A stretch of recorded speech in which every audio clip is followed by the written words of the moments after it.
My guest today, Marc Mar-Yohana, is the founder of OtisHealth, a free application that helps families, caregivers, and people with chronic illnesses manage their daily health and their health information needs. He also hosts the live stream events called the Caregivers Forum, a place for caregivers to ask questions and get advice. Marc volunteers with the American Red Cross Biomedical Services and with Aspire Tech, an amazing organization, and we'll talk about a little bit later, that employs adults with autism to perform software and system testing. Okay, OtisHealth, love the name. What is it and why did you start it?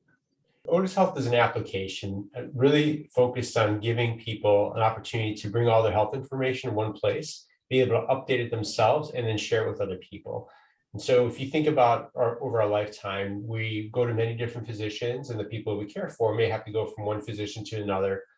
Even if you have a regular medical group you go to and all your data is there, oftentimes you get referred out to a specialist or imaging center or a lab, and all that data is in different places. So it's really hard to get a full picture of everything that's going on unless you bring it to one place. And it's especially hard if you're caring for somebody else.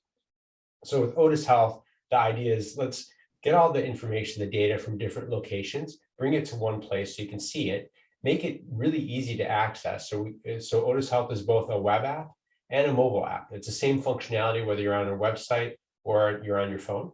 And then you can look at the information when you need it. So let's say you have an emergency, you're at a hospital with a loved one, the doctor's asking you, hey, can you tell me this person's allergies or medications or the last time you saw a physician, or who their physician is?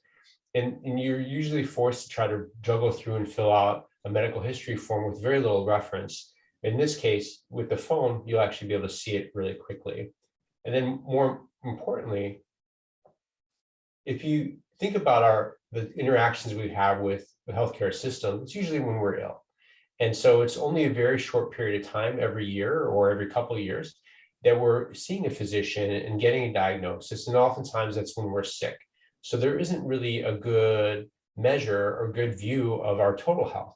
So OtisHealth in a way gives us the ability to add our own health record to the records provided by healthcare practices and physicians. So you can actually append and add your own weight, your own blood pressure readings, blood glucose readings, observations, how often you're having a headache.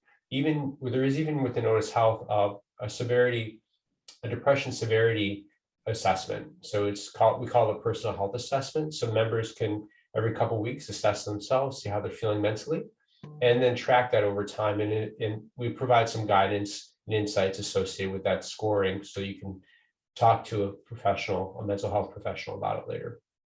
I love this. We always call the caregiver the CEO of Caring for My Loved One, Inc. But this puts the management tools, the dashboard, right in their hands or right in their phone, so they can access these records and interact with medical professionals on the spot without having to worry about calling or going back to the house or dealing with gatekeepers. Exactly. So it smooths out the coordination of care. So if you're going from one physician to another, and the new physician's asking, hey, I don't have these records, we're going to have to order them from the other practice and get them to transfer over, and then I need some time to read it. Imagine what it's like to be in front of the physician saying, no, you don't have to do any of that. Let me just send it to you right now. I have it on my phone. I can share it with you. You can actually look at it on my phone and just tell me what you need. Because with OtisHealth, you don't have to share everything. You can decide what you want to share with somebody else, whether it's a person or a physician, a regular person or a physician.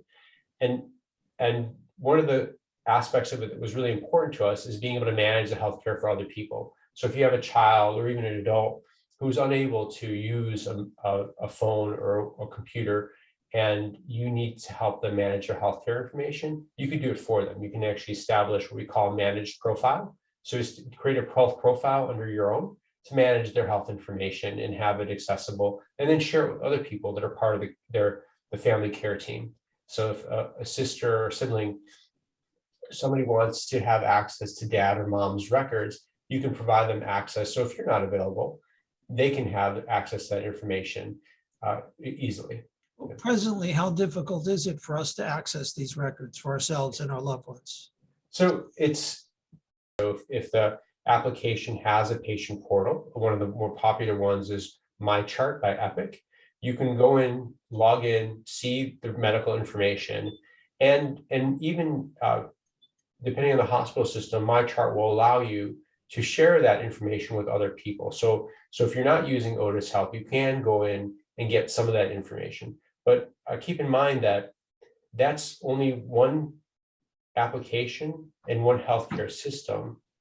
With the next healthcare system, you don't have that data from the first one. You need to log in again, establish a new account, and then share that information again. So now you're dealing with multiple providers, and very seldom will you have, let's say, 5 or 6 providers that are on the exact same application, and they more than likely are entirely different healthcare systems, even if they're using the same application. So you can't access data. So it is really hard to get a complete picture. And then most importantly, from my perspective, those are only records from when somebody's sick. There's a lot of baseline data that's missing, continuous healthcare information. So if a physician says, hey, is it normal for this person to have high blood pressure? They have high blood pressure in front of me today. Like, okay, I don't know. We'll have to take some notes and see over time. There's no place to do that in the medical system today, meaning that you as a regular person and not a medical provider can't go in and start logging in blood pressure and blood glucose information that we can monitor today, or heart rate.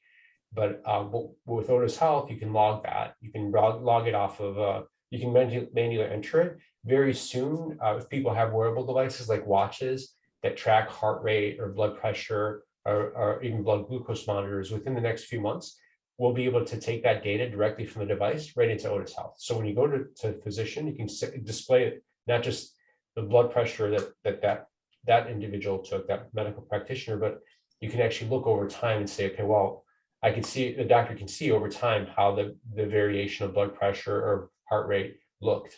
What are your long-term plans for OtisHealth? So eventually we want to be able to make it so that it gives a lot more beneficial insights to the caregiver and to the people that are using it to manage their own health. So current insights are that if you add your height and weight, the application calculates the BMI, and there's a section of the application called Health Insights, and it's personalized health insights. What we really want to do long term is provide deeper insights into that individual's health. So we can look at their health, the health records that they've entered from different providers, and look across it and say, okay, well, based on the information you're presenting in your file so far, it looks like you may be trending towards a specific illness. And we can actually suggest that that individual go see a physician to talk to them about that particular illness in the lobby before you came in the waiting area before you came in. So OtisHealth is important to the physicians as well as it's important to the caregiver, as well as it's important to the person we're caring for. Absolutely. Yes. Yeah. It's meant to, so our primary focus is empowering people that use the application with better information and a more complete view of their health. And it really starts with us entering information or collecting that information. That's the most important piece is us knowing, spending some time and not going berserk and trying to do it all in one day, but actually over time, collecting the information from different sources, being disciplined about entering some daily or weekly measurements, or even monthly if that's all we could do. And then over time, that will provide us with a baseline and some good information that will help us long term with how we manage our health and the health of the people we care for. Tell me how OtisHealth came about. The name. And the name Otis is from Constance's service dog. Constance is my daughter. She had a service dog, an autism service dog, who was an amazing animal named Otis. And Otis was always by her side, was protecting her, who's trained to be with her. And so when I thought about the company, we called it initially Project Otis until we had a name for it, because I really thought of the application as being something that's with somebody and watching what they're doing and helping them out when there's a problem. just like Otis did. And so my team loved the name Otis, and so we decided to name the corporation Otis Health. That is the loveliest explanation of how a company name came about I think I've ever heard. So Otis sounds like he was just an amazing care partner to your daughter. Hey, Mark, what would be the one most important piece of advice you'd like to share with family caregivers? I would suggest any caregivers that are caring for somebody, number one, just start collecting the records now. Number two, make sure you have access to those records. So you may need to get permission from that individual that you're caring for to access their health records. And the hospital systems may require you to fill out a form to get access. Whenever you're presenting yourself at that hospital system, make sure you have what's called a power of attorney or medical power of attorney, MPOA, so that you have continuous access and unfettered access to that individual's health information, and you can start to collect it and bring it into Otis Health or whatever application or storage system you're using. Start to collect data now. Make sure you have unfettered access, legal access to all that the person's healthcare information, and work to establish a good baseline for that person. Hey, Mark, how do we get Otis Health? Great question. Thank you. So there are two ways to get it. One is you can go to any of the app stores. So Apple App Store or Google Play Store, and you can download it. The application's free, and we'd love for you to use it. You can share it with other people as well. You can also go to a website. Our website is otishealth.net. That's OTIS health.net. And you can sign up right there on the website and use the web version. Whatever you put in the web version also goes to the mobile version. So you can set up an account online. If it's easier for you to manage the information initially on the website, you can do that on your PC. And then it's also available on your phone. And I forgot to mention, you can also establish medication reminders and other healthcare reminders on the phone. So you get actually notifications that pop up on your screen and tell you it's time to take your medication.